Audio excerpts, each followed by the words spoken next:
I waited to make this statement, but I really believe at my heart that the New York Knicks are probably the most overrated franchise in the entire NBA. This is a team that gets praised so much in the public eye, and I understand they play in the holy Mecca MSG. It comes with a lot of hype, but what do they have to show for it? We're talking about a team that the last time that they made a finals appearance was 24 years ago. It was 1999, okay? 1999 to be exact. The last time they won a championship, well, that was 1973. So we praise the New York Knicks for being some basketball elite, one of the basketball elite franchises. Although when I look at them, I see a team that's unable to, be able to get big time stars to sign there. The couple big time stars that they did get to sign there, guys like Carmelo Anthony, they had nothing to show for it. Nothing really came of it, right? Growing up in the New York, New Jersey area, and the New York Knicks were a big deal up there. But you got to feel for their franchise. You got to feel for their fan base right now because time and time again, I don't know if it's bad luck, I don't know what it is, but the New York Knicks just can't seem to get over the hump.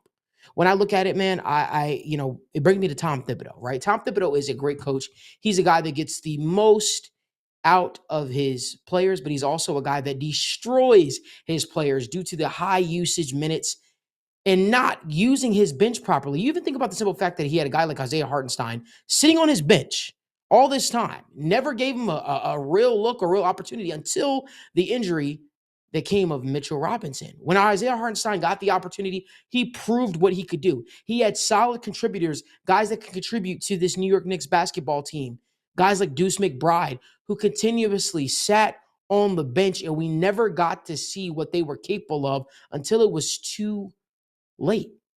Now you look at it, that I'm sorry, I don't think certain things just happen by chance, right? Julius Randle doesn't just shred his shoulder apart by chance. Mitchell Robinson doesn't get rushed back from injury and get hurt again by chance. OG Anunoby doesn't get hurt by chance.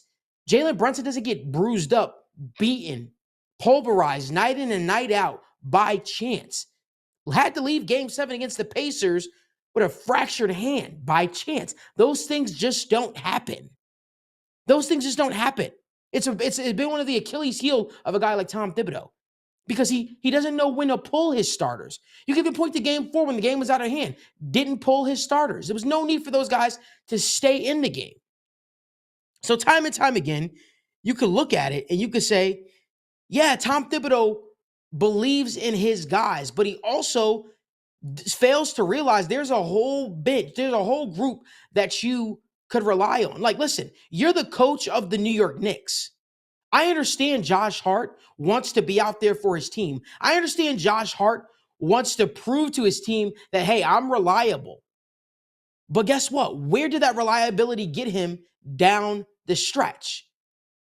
A strain in his abdomen where he wasn't able to play like himself the final couple of games in the playoffs. That's where you as the coach pull the reins back and you say, hey, Josh, I know you want to play. I know you want to prove. I know you want to be out there for every single minute and you want to prove that you could be a reliable guy. But hey, we give you some chances to rest. But no, he doesn't see it that way. That's what you have a bench for.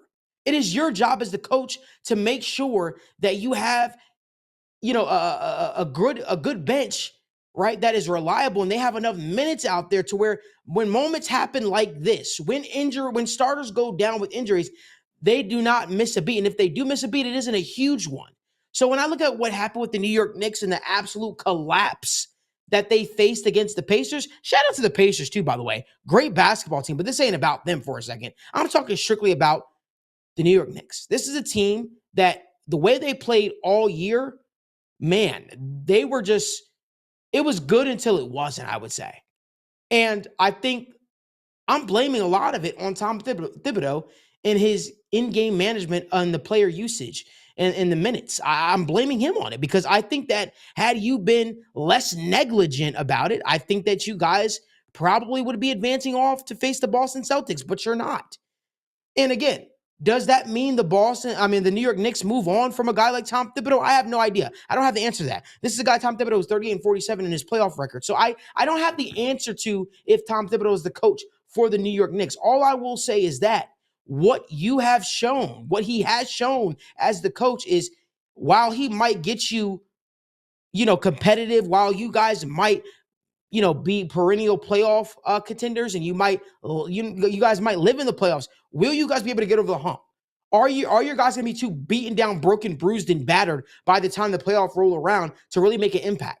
That's the biggest thing that I want to know. And I'm curious to hear what you guys in the comment section say. New York Knicks fans, I want to hear from you guys. Do you guys think Thibodeau should be out, or do you guys think he should stay? Let me know down in the comment section what you guys think, because for me, I'm furious for you guys. If you like more video content like this, give this video a like, subscribe to the YouTube channel, turn on post notifications so you guys don't miss when we go live or upload content, and I'll see you next time.